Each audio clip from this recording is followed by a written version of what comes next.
너 자신을 알라라고 하는 제목의 말씀으로 같이 은혜를 나누고자 합니다. 너 자신을 알라, 이 말이 어떤 말인지 모르는 사람들은 아마 없을 거라고 생각합니다.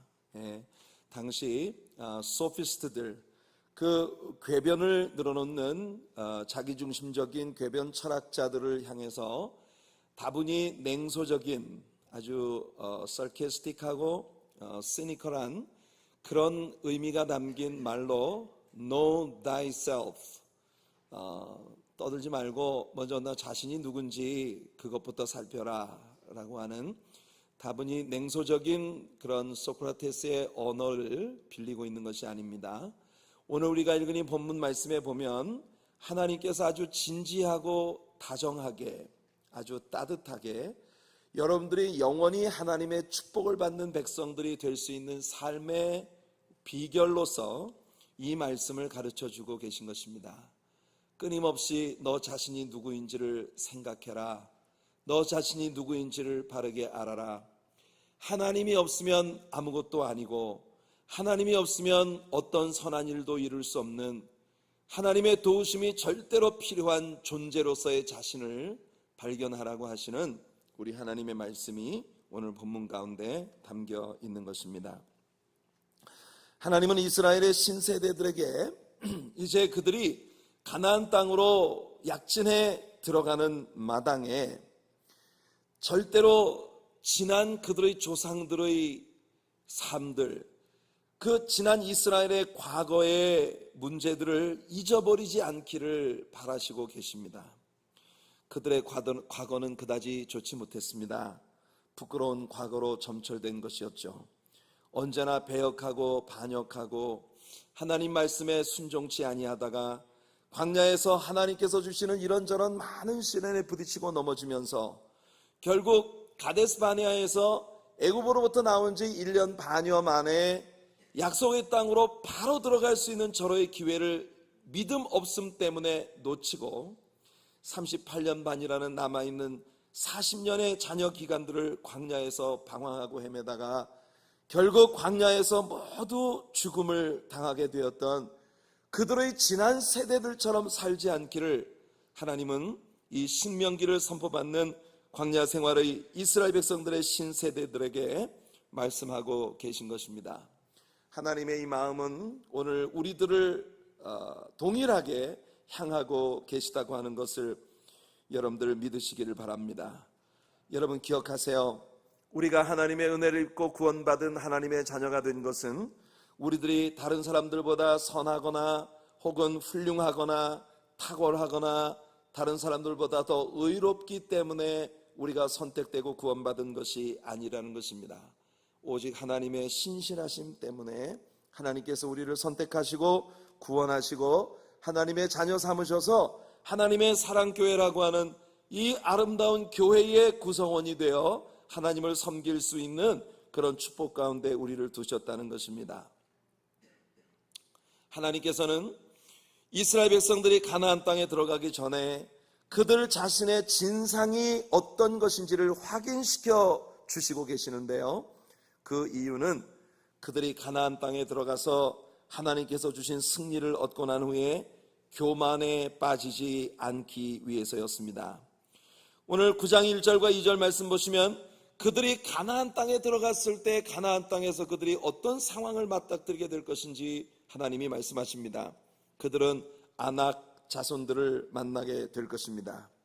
원수들의 큰 성읍과 하늘을 찌를 듯이 솟아있는 성벽들, 그리고 그 성에 거주하고 있었던 기골이 장대한 거인 족속들, 이런 것들이 이스라엘 백성들이 무서워했던 것들 아니겠습니까? 그래서 그 사람들 앞에서 우리는 메뚜기와 같다고 그냥 올라가서 얻으라고 하는 하나님의 명령을 거역하고 모세를 죽이고 지도자를 새로 뽑아 애굽으로 돌아가자고 하며 밤새 하나님 앞에 원망하고 불평하다가 결국 하나님께 징계를 받아 40년의 자녀 기간을 광야에서 방황하다 광야에서 죽어갔던 이스라엘 백성들이었었습니다.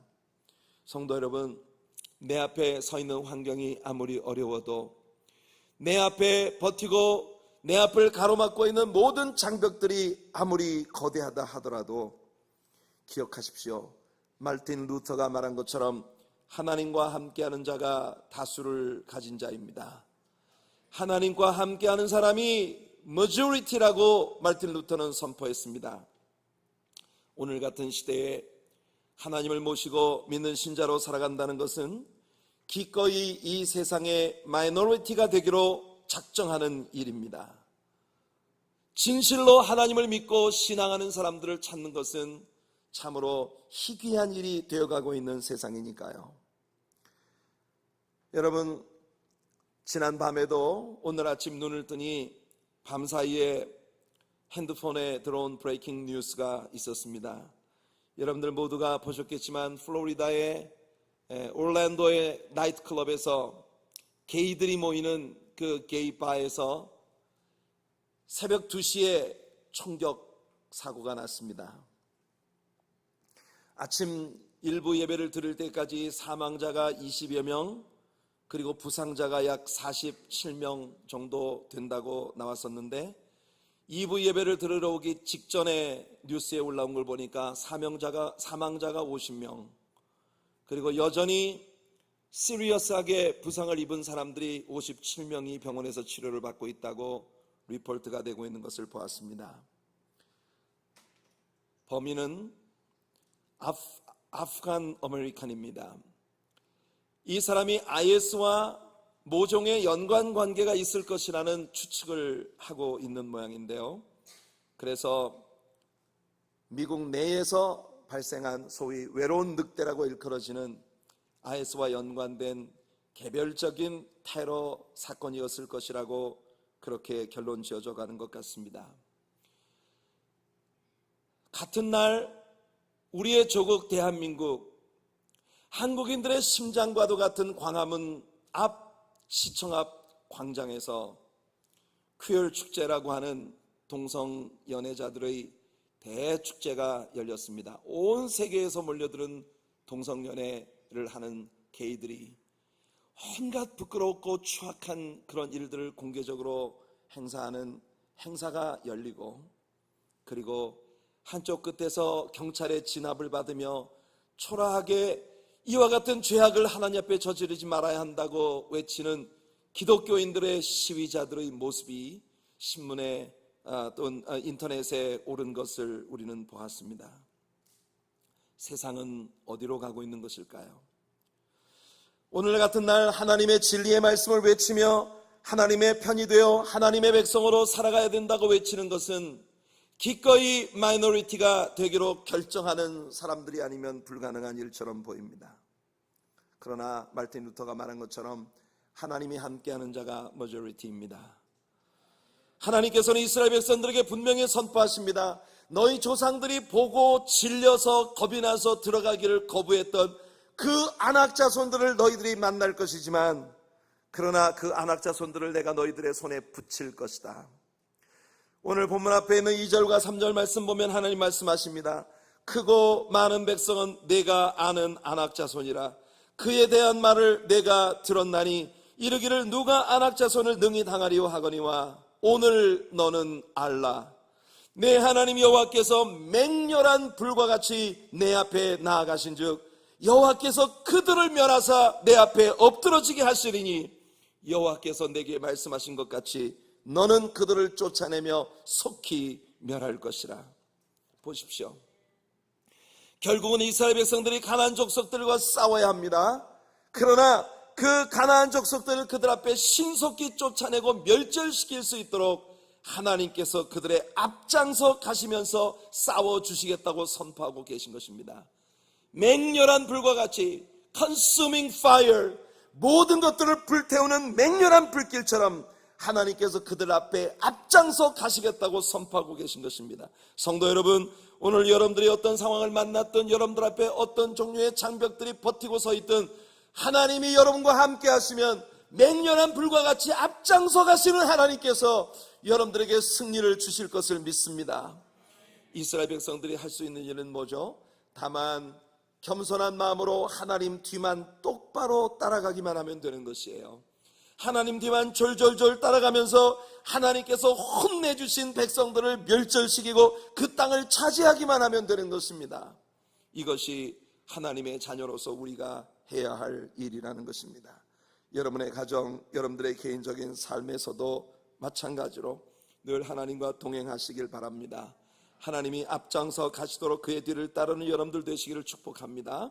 자, 아낙 자손들에게 이와 같은 대승을 주실 것을 약속하시고 난 다음 하나님께서 이런 경고를 덧붙이십니다. 이게 오늘 우리들의 본문이죠. 4절과 5절을 다시 보시면, 내 하나님 여호와께서 그들을 내 앞에서 쫓아내신 후에 내가 심중에 이르기를 내 공의로움으로 말미암아 여호와께서 나를 이 땅으로 인도하여 들여서 그것을 차지하게 하셨다고 말하지 말라는 것입니다. 내가 의로워서, 내가 공의로워서 하나님이 나를 이 땅으로 인도해 들이셨다고 말하지 말라는 거예요. 뭐라고 하십니까? 내가 가서 그 땅을 차지하는 이유는 너의 공의로 말미암음도 아니고 너의 마음이 정직함으로 말미암음도 아니요, 다만 이 민족들이 악하기 때문에 그들의 악함으로 말미암아 내 하나님 여호와께서 그들을 내 앞에서 쫓아내신 것뿐이라는 겁니다. 여호와께서 이같이 하신 것은 너의 조상 아브라함과 이삭과 야곱에게 하신 맹세를 이루려 하신 것이었기 때문이라는 것이죠. 하나님께서 이스라엘 백성들 앞에 앞장서 가시며 아낙 자손들을 멸절시키시는 이유는, 첫째는 아낙 자손들에게 죄악이 관영하기 때문이고 그래서 그들을 심판하기 위한 것 때문이고, 두 번째는 이스라엘이라는 민족이 시작도 되기 전 그들의 조상 아브라함과 이삭과 야곱에게 맹세하신 하나님의 언약을 성실하게 이행하시기 위하여 하나님께서 이 일을 행하시는 것이라고 말씀합니다. 하나님은 공의의 하나님이십니다. 아브라함과 맺은 언약을 지키시기 위하여 이스라엘 백성들에게 약속의 땅을 주시고 가나안 족속들에게 관영하는 죄악을 심판하시는 두 가지 일을 동시에 행하시겠다고 하나님 말씀하시는 거예요. 이스라엘이 시작도 되기 전, 아니 이스라엘의 머리가 되는 야곱이 태어나기 전, 그 아버지 이삭이 태어나기 전, 그 아버지 아브라함에게 하나님이 약속하셨던, 너희 후손이 이 땅에서 나가 애굽 땅에 400년간 거주하다가 4대 만에 다시 돌아와서 이 땅을 차지할 때, 그때쯤이면 아모리 족속의 죄악이 관영함으로 내가 이 아모리 족속들을 심판하여 이 땅에서 몰아내고 너의 후손들에게 이 땅을 주리라는 창세기 15장의 언약을 우리 하나님께서는 신실하게 이행해 주셨다는 것입니다. 이스라엘 백성들에게 자랑할 게 뭐가 있겠습니까? 아무것도 없습니다. 그들이 가나안 땅을 차지하는 이유는, 그들이 가나안 땅에서 승리를 맛보는 이유는 그 어느 것도 그들이 의롭거나 탁월하거나 잘나서가 아니라 하나님의 신실하심 때문이고 그의 은혜 때문이라는 것입니다. 우리 하나님의 사랑교회에 속한 성도 여러분, 신앙생활을 하면서 우리가 이 부분에 대한 올바른 깨달음이 없을 때 우리는 혼란에 빠집니다. 왜 교회 생활을 하면서도 사람이 그토록 교만해질 수 있고 그토록 자아가 강해서 도무지 깨어지지 못하고 하나님의 축복 가운데 서지 못하는 것일까요? 하나님께서 이스라엘 백성들에게 경고하고 있는 바, 너는 너의 자신이 대단해서 하나님의 복을 누리는 자가 아니라 다만 하나님이 그의 뜻을 이루어 가시는 그 공의로우시고 신실하심 때문에 하나님의 분복을 누리는 자라는 사실을 깨닫는 겸손함 가운데 낮아져야만 하나님의 축복 가운데 장구하게 서게 되리라는 이 평범한 진리를 우리 마음속에서 절대로 잊지 말아야 할 것입니다. 하나님께서 이스라엘 백성들에게 가나안 땅에 들어갈 때 너희가 대단한 사람이 아니라는 걸 깨닫게 하시기 위하여 지금부터 지난 이스라엘의 과거 역사 속에 있었던 온갖 부끄러운 그들의 불신앙의 화려한 기억들을 그들에게 다시금 회상시켜 주시고 계십니다. 지난 이스라엘의 과거의 참혹한 실수들, 불신앙으로 말미암아 하나님께 징계를 받았던 그 처참한 지난 과거들을 그들에게 회상시켜 주시면서 I'm nothing, without you I'm nothing, 하나님 앞에 주님이 아니면 나는 아무것도 아닙니다라는 철저한 겸손이 낮아짐을 가질 수 있도록 그들에게 요구하시고 계신 것이에요. 오늘 본문의 마지막 절인 6절을 보십시오. 그러므로 내가 알 것은 내 하나님 여호와께서 내게 이 아름다운 땅을 기업으로 주신 것이 너의 공의로 말미암음이 아니니라. 너는 목이 곧은 백성이니라. 여기 목이 곧은 백성이니라, 이 구절을 눈여겨보십시오. 이 구절의 히브리어 원어는 암 캐쉐 오레프 아타라고 하는 구절입니다. 캐쉐라고 하는 말은 카샤, 딱딱하다라고 하는 단어에서부터 비롯된 것이에요. 오레프, 목을 말합니다.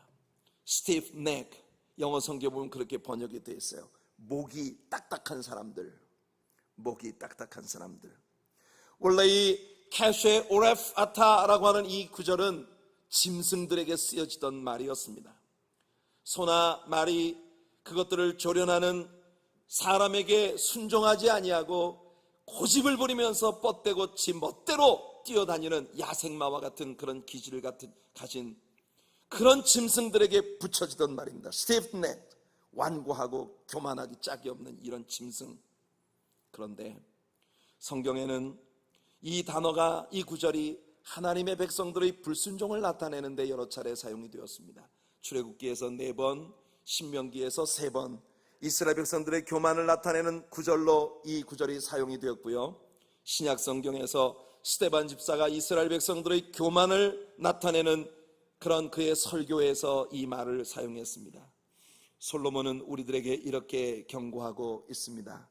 잠언서 29장 1절을 보면 자주 책망을 받으면서도 목이 곧은 사람은 갑자기 패망을 당하고 피하지 못하리라고.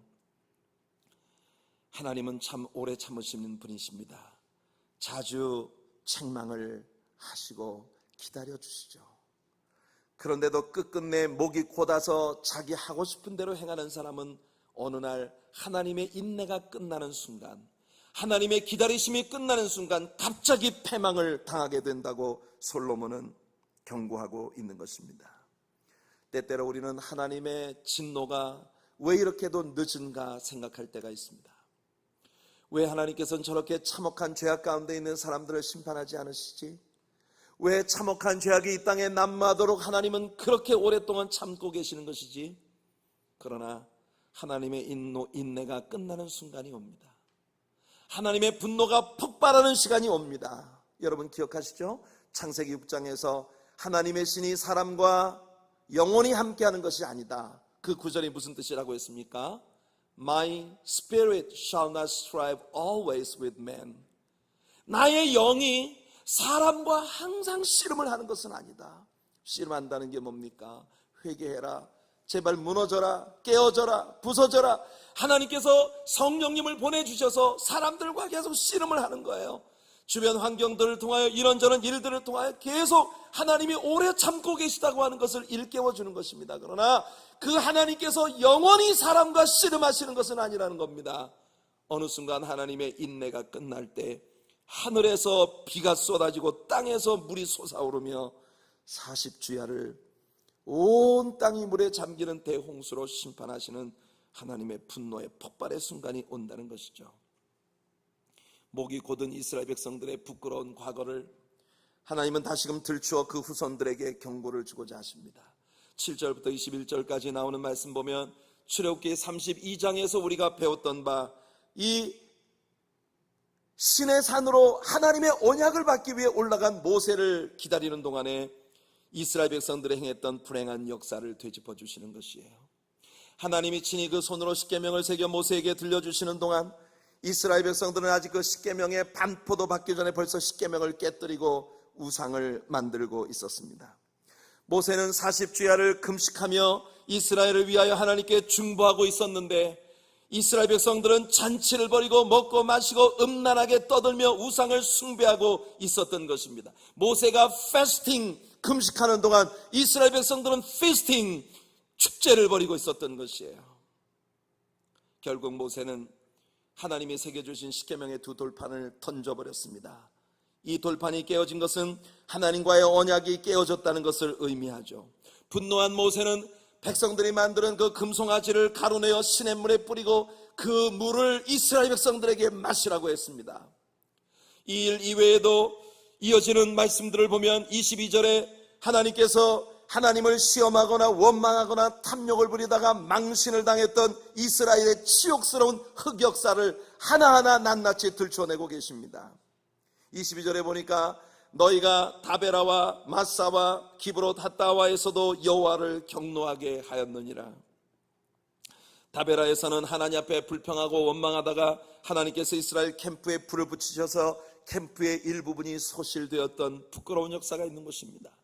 마사에서는 계속해서 반석이라 먹을 물을 얻지 못한다고 불평하고 원망할 때 모세가 그 반석에서 물을 터뜨려 내어 마시게 했던 바로 그 장소이죠. 불행해도 40년이 지나고 난 다음에도 여전히 같은 장소에서 같은 시험에 빠져 있었던 그 이스라엘 백성들로 인하여 결국 모세와 아론마저 약속의 땅에 들어가지 못하는 참으로 불행스러운 사건이 벌어졌던 그 땅입니다. 기브롯 핫다와는 어디입니까? 히브리 말로 기브롯 핫다와라고 하는 것은 탐욕의 무덤이에요. Grave of Lust, 탐욕의 무덤. 여기서 이스라엘 백성들은 고기를 먹고 싶다고 고기를 탐하여 하나님을 원망하며 하나님께서 그들에게 은혜로 주셨던 아름다운 양식인 만나를 폄하하고 만나를 보고 이 박하고 아무 의미 없는 이 음식밖에는 우리 눈에 보이는 것이 없다고 원망을 했던 바로 그곳입니다. 하나님께서 그들에게 메추라기를 부어주시자 1박 2일, 이럴 때 웃으셔야 되는 거예요. 그들이 1박 2일 동안을 동서남북으로 쫓아다니며 메추라기를 잡아 요리를 해서 절키를 만드느라고 장막 주변에 널어놓고 그 메추라기를 집어 입에 집어넣었는데 아직 씹기도 전에 그 고기가 아직 이 사이에 있을 때 하나님께 맞아서 수많은 사람들이 죽음을 당했던 그들의 탐욕 때문에 무덤에 장사되어진 탐욕의 무덤이라 일컬어지던 그 도시의 기억을 이스라엘 백성들에게 회상시켜주고 계십니다. 오늘날 많은 사람들이 소위 신자라고 자처하면서도 하나님께서 내려주시는 만나, 즉 하나님의 말씀에는 관심이 없고 신앙이라고 하는 걸 하나의 방편으로 이용하여 오직 자신의 탐욕만을 채우려고 하는 이것이 오늘 현대 교회의 크나큰 문제입니다. 오늘날의 교회는 자꾸만 그쪽으로 나아가고 있습니다. 무엇을 먹을까, 무엇을 입을까, 무엇을 마실까, 이것은 하나님 없는 이방인들이나 구하는 것이고 하나님의 자녀인 너희들이 구할 바가 아니라고 예수님은 분명히 말씀하시지만 오늘날의 교회는 신앙생활의 가장 중요한 이슈가 무엇을 먹을까, 무엇을 입을까, 무엇을 마실까 하는 것에 있는 것처럼 가르치고 그 길을 향해 달려가고 있는 것이에요. 어떻게 사람들 위해 내가 고고히 군림하며 다른 사람을 점령할 수 있을까? 어떻게 나의 아집을 나타내면서 사람들을 내가 이용할 수 있을까? 어떻게 세상 사람들이 추구하는 그 부와 영광과 영화를 얻을 수 있을까? 이것이 신앙생활의 중심 이슈인 것처럼 그렇게 가르치고 추종하고 있는 오늘날의 교회들의 모습이 기브롯 핫다와에서 하나님께 매를 맞았던 이스라엘 백성들의 모습에 육박하고 있다는 것을 우리는 알고 있습니다. 오늘날 현대인들에게 하나님의 진리의 말씀은 더 이상 진미가 아닌 것처럼 보입니다. 성경 공부하자고 성경책을 펼치면 벌써 졸기 시작하고, 성경 공부하자고 말하면 그렇게 건조하고 재미없는 거 말고 우리의 귀를 즐겁게 해줄 수 있는, 오늘날 이 세상에서 어떻게 복을 받고 어떻게 영화롭게 살 수 있는지 그런 것을 선포해달라고 하는 요구가 늘 있죠. 우리는 우리 자신을 살펴야 합니다. 도대체 나의 신앙의 초점은 어디에 있는 것인가요? 탐욕과 허영을 탐하며 교만과 아집의 화려한 옷을 입고, 그리고 우리가 그토록 가지고자 했었던 욕망하던 그 모든 것들을 입에 물고 씹기도 전에 하나님께 매를 맞아 탐욕의 무덤 속에 장사되는 것은 아닌지. 성도 여러분, 우리들의 신앙의 말로는 그런 것이어서는 안 됩니다. 예수로 앉고 예수로 서고 예수로 살고 예수로 죽고, 살아도 죽어도 예수 그리스도만 드러내던 초대교회의 우리들의 믿음의 대선배들처럼 그렇게 예수님이 우리의 삶에 지대한 영향을 주시는 실감나는 삶의 변화가 우리 안에 있어지게 되기를 예수님 이름으로 축원해 드립니다. 이것이 우리의 기도가 되어야 하고, 이것이 우리의 목적이 되어야 하고, 이것이 바로 우리를 향한 하나님의 부르심이라는 걸 믿으시기를 축복합니다. 그래서 다윗처럼 우리도 기도해야겠어요.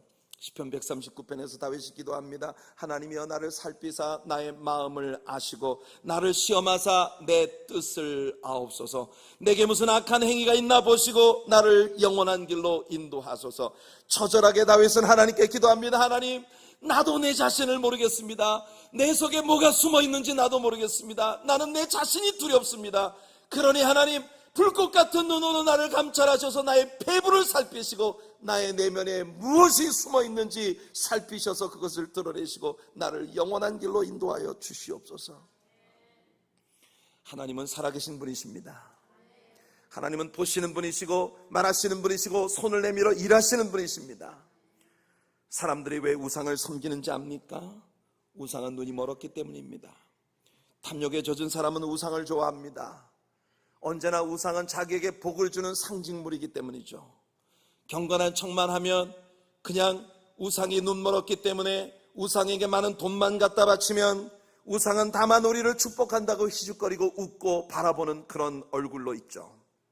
우상은 벙어리입니다. 손도 굳은 손입니다. 아무 소리도 못합니다. 그러나 하나님은 다르십니다. 그는 살아계신 분이십니다. 나팔소리 같은 음성으로 우리에게 말씀도 하시고 온갖 탐욕에 젖어 살며 하나님 옆에 나와 경건한 척 하나님을 속이려고 하는 것에 우리 하나님은 절대로 속지 않으시는 분이시라는 겁니다. 바울은 이렇게 우리를 가르치고 있습니다. 고린도후서 13장 5절에 너희는 믿음 안에 있는가? 너희 자신을 시험하고 너희 자신을 확증하라. 예수 그리스도께서 너희 안에 계신 줄을 너희가 스스로 알지 못하느냐? 그렇지 않으면 너희는 버림받은 자니라. 얼마나 두려운 말씀입니까? 우리는 하나님께서 내 자신을 살펴주시고 정말 예수 그리스도가 내 삶의 중심인지를, 정말 예수님이 내 삶의 중심인지를 하나님이 드러내 주시도록 주님께 기도하는 저와 여러분들이 되기를 예수님 이름으로 축복해 드립니다. 오늘 신명기 9장 23절을 보시게 되면 여호와께서 너희를 가데스 바네아에서 떠나게 하실 때에 이르시기를 너희는 올라가서 내가 너희에게 준 땅을 차지하라 하시되 너희가 너희 하나님 여호와의 명령을 거역하여 믿지 아니하고 그 말씀을 듣지 아니하였나니. 이 사건이 그들의 조상을 광야에서 40년의 남아있는 자녀 기간을 방황하다 다 죽게 만들었던 사건입니다. 이스라엘 백성들에 대한 모세의 기억은 끝없이 하나님께 반역하는 무리들이었다는 거예요. 24절을 보니까 모세가 말합니다. 내가 너희를 알던 날부터 너희가 항상 여호와를 거역하여 왔느니라. 모세가 이스라엘 백성들을 처음 만나던 그때부터 항상 every single day 그들은 하나님을 거역하고 불순종하고 하나님께 신실하지 못했다는 것입니다. 여러분들은 어떠신가요? 하나님은 이스라엘을 드디어 이스라엘에 대하여 분노하시며 내가 이스라엘을 멸하겠다고 하십니다. 여기서 모세의 중보 기도가 돋보이죠. 신명기 9장 25절로 29절에 보면 하나님 앞에 기도하는 모세의 모습이 나옵니다. 그때 여호와께서 너희를 멸하겠다 하셨으므로 내가 여전히 40주 40야를 여호와 앞에 엎드리고 여호와께 간구하여 이르되 주 여호와여 주께서 큰 위엄으로 속량하시고 강한 손으로 애굽에서 인도하여 내신 주의 백성 곧 주의 기업을 멸하지 마옵소서. 주의 종 아브라함과 이삭과 야곱을 생각하사 이 백성의 완악함과 악과 죄를 보지 마옵소서. 주께서 우리를 인도하여 내신 그 땅, 백성이 말하기를 여호와께서 그들에게 허락하신 땅으로 그들을 인도하여 드릴 만한 능력도 없고 그들을 미워하기도 하사 광야에서 죽이려고 인도하여 내셨다 할까 두려워하나이다. 그들은 주의 큰 능력과 표심발로 인도하여 내신 주의 백성 곧 주의 기업이로소이다.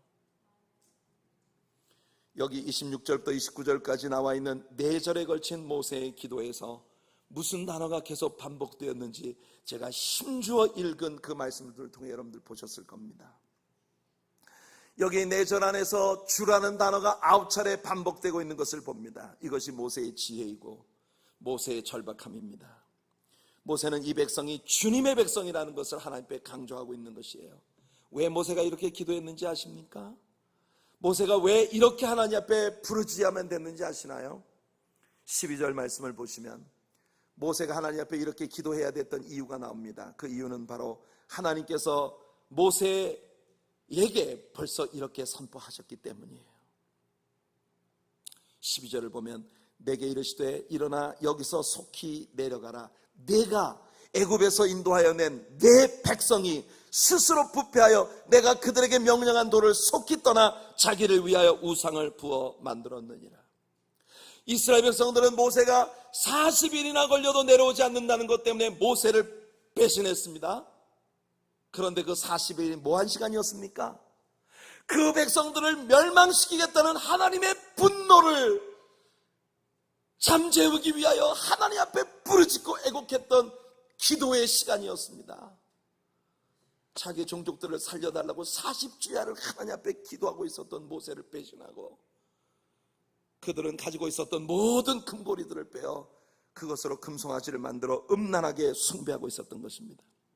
이 모든 것을 이미 알고 계시는 하나님께서 모세에게 그렇게 말씀하셨어요. 내가 애굽에서 데리고 나온 네 백성들을 내가 그냥 두지 않겠다 하십니다. 하나님께서 이 순간 이스라엘 백성들을 내 백성이라 하지 아니하시고 네 백성이라고 말씀하고 계시는, 바로 이것이 두렵기 때문에 모세는 하나님께 아닙니다, 그 백성은 내 백성이 아니고 하나님의 백성입니다 라고 이 기도 가운데서 9차례나 주께서 빼어내신 주의 백성이고 주의 기업이고 주께서 인도하신 자들입니다, 그들은 주의 것입니다, 주님의 영광을 위하여 세우신 백성입니다.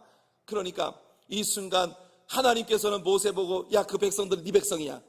모세는 하나님께 아닙니다, 주님 백성입니다. 척 스미스 목사님이 이 부분을 강의하시면서 그런 말씀을 하시더라고요. 이 순간 어느 누구도 이스라엘이 내 것이라고 클레임하는 사람이 없었다고. 모세는 하나님 거라고 하고 하나님은 네 거라고 하시고, 어쩌면 오늘날 교회 안에 있는 많은 사람들을 놓고 하나님과 하나님의 종들 사이에 이런 씨름이 오고 가고 있는 것은 아닌지. 성도 여러분, 모세 이와 같은 중보의 기도가 하나님의 분노를 잠재우고 하나님의 아브라함과 맺으셨던 언약을 하나님이 이행하시게 했던 단초가 되었다는 것을 우리는 배웠습니다. 우리는 우리 자신을 살펴주시도록 하나님께 기도해야 합니다. 다윗처럼 하나님, 내 속에 무엇이 숨어 있는지, 진실한 내가 누구인지 나에게 가르쳐 주시옵소서. 우리에게 무엇이 잘 돼도 그것은 조금 더 내가 잘하고 내가 잘나고 내가 위대해서가 아니라 내가 하나님의 소유된 백성이기 때문임을 자랑하는 우리가 되어야 합니다. 우리의 심중에 무엇이 있는가 살펴볼 수 있는 눈을 주님께 구합시다. 그리고 모세처럼 내 자신이 하나님의 것이라고 하는 그 기초 위에 하나님 앞에 기도하며 순종하며 나아가는 저와 여러분들이 되기를 예수님 이름으로 축복해드립니다. 이제 이 설교의 마지막으로 신약 성경에서 초대교회 모습을 통해 하나님께 부름받은 사람들의 참모습이 어떤 것인지를 배우고자 합니다. 예수님은 당대 정치적 세도를 가진 제사장들이나 서기관들이나 혹은 율법적 완전성을 자랑하던 바리새인들, 그런 사람들을 픽업하지 않으셨습니다. 그 세대에 가장 천대받던 세리와 창녀들에게 은혜를 베푸셨고 어부들과 또한 병든 자들의 친구가 되셨습니다. 예수님의 제자들도 처음엔 모두 형편없는 사람들이었습니다. 그들이 구원을 받고 예수님의 제자가 된 것은 순전히 하나님의 은혜와 사랑 때문이었다는 게 분명합니다. 그들이 예수님께 온 이유는 예수님이 아니면 그들은 정말 가망이 없을 만큼 나쁜 상태였기 때문입니다. 그리스도 앞에서 우리의 마음은 언제나 주님을 떠나서는 나는 아무것도 아니라는 것이 분명해져야 합니다. 현대 교회에 와서 교회의 모습을 최악의 상황으로 치닫게 만드는 것은 오늘날의 신자들이 가지고 있는 소위 holier than thou attitude, 그래도 너보다 내가 나아 라고 하는 태도 때문입니다. 교회 안에서 얼마나 많은 경우에 우리들은 아주 냉소적인 태도로 사람들을 바라보며 내가 저 사람들보다 더 나은 자라고 하는 그런 교만을 내 마음속에 갖게 되는지요. 성도 여러분, 초대교회가 무슨 일을 했는지 보십시오. 베드로와 요한이 성전 미문에 앉은 안진뱅이를 일으킵니다. 그 고침받은 사람의 베드로와 요한을 붙들고 이 사람들이 나를 고쳤습니다라고 말하자 사람들이 인산인해로 몰려들어 솔로몬의 행각에 빽국히 그들을 둘러서서 그들을 칭송하고 그들을 칭찬하고 있는데, 이때 베드로와 요한이 그들을 바라보며 이상하다는 듯이 말합니다. 이스라엘 사람들아, 어찌하여 우리 개인의 경건과 우리의 능력으로 이 사람이 일어난 것처럼 왜 우리를 주목하여 바라보느냐? 우리가 아니라 너희가 이방인의 손에 넘겨주어 그 법 없는 자들에 의하여 십자가에 피 흘려 죽게 만들어 나사렛 예수, 그를 하나님께서 죽음 가운데 살리사 그가 하나님의 보좌 위에 오르셔서 약속하신 성령을 우리에게 보내주심으로 말미암아 그를 믿는 믿음과 그의 능력이 이 일을 행하였느니라. 베드로와 요한은 자기들의 눈앞에 펼쳐지고 있는 이 위대한 역사를 두고 자신들이 잘나서 일이 벌어졌다고 절대로 내세우고 싶어 하지 않았습니다. 우리가 아닙니다. 예수님 때문입니다. 오직 예수님이 이 일을 하셨습니다라고 외치고 있는 것이에요. 그들이 이 일로 말미암아 산헤드린에 끌려갔습니다. 그러나 산헤드린의 유력자들, 유식자들 앞에서 그들은 기탄 없이 예수만을 증거했습니다. 사도행전 4장 9절 이하입니다. 베드로가 말하기를 만일 병자에게 행하니 착한 일에 대하여 이 사람이 어떻게 구원을 얻었느냐고 오늘 우리에게 질문한다면 너희와 모든 이스라엘 백성들은 알라. 너희가 십자가에 못 박고 하나님이 죽은 자 가운데 살리신 나사렛 예수 그리스도의 이름으로 이 사람이 건강하게 되어 너희 앞에 섰느니라. 이 예수는 너희 건축자들의 버린 돌로서 집 모퉁이의 머릿돌이 되었느니라.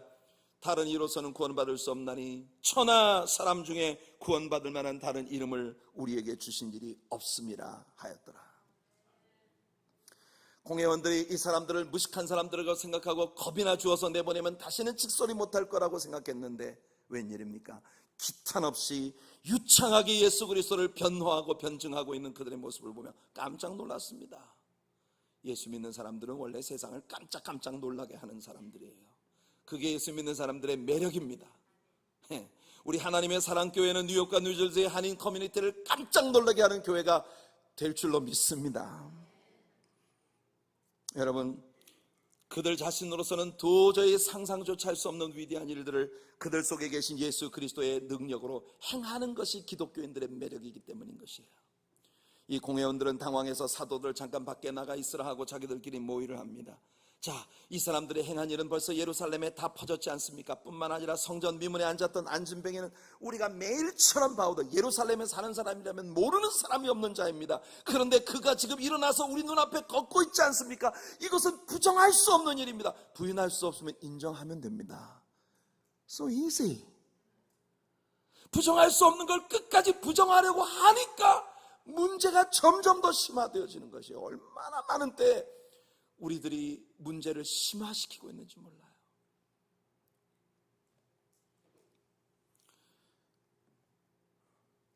그들은 사도들을 위협해서 이후로는 예수의 이름으로 아무것도 말하지 말라고 겁을 주고 보냈습니다. 그런데 베드로와 요한이 그들 앞에 뭐라고 말합니까? 베드로와 요한이 대답하여 이르되 하나님 앞에서 너희의 말을 듣는 것이 하나님의 말씀을 듣는 것보다 옳은가 판단하라. 우리는 보고 들은 것을 말하지 아니할 수 없다. 이것이 우리 하나님의 사랑교회 모든 성도님들의 모습이 되기를 축복합니다. 결국 공회는 아무런 명분도 없이 사도들을 위협하고 놓아줍니다. 그랬더니 사도들이 자기들을 위해 기도하던 동료들을 찾아가죠. 그들이 일심으로 소리를 높여 하나님께 기도합니다. 종들로 하여금 담대히 하나님 말씀을 전하게 하시고 손을 내밀어 병을 낫게 하시고 표적과 기사가 거룩한 종 예수의 이름으로 이루어지게 하옵소서. 멋지지 않습니까, 여러분?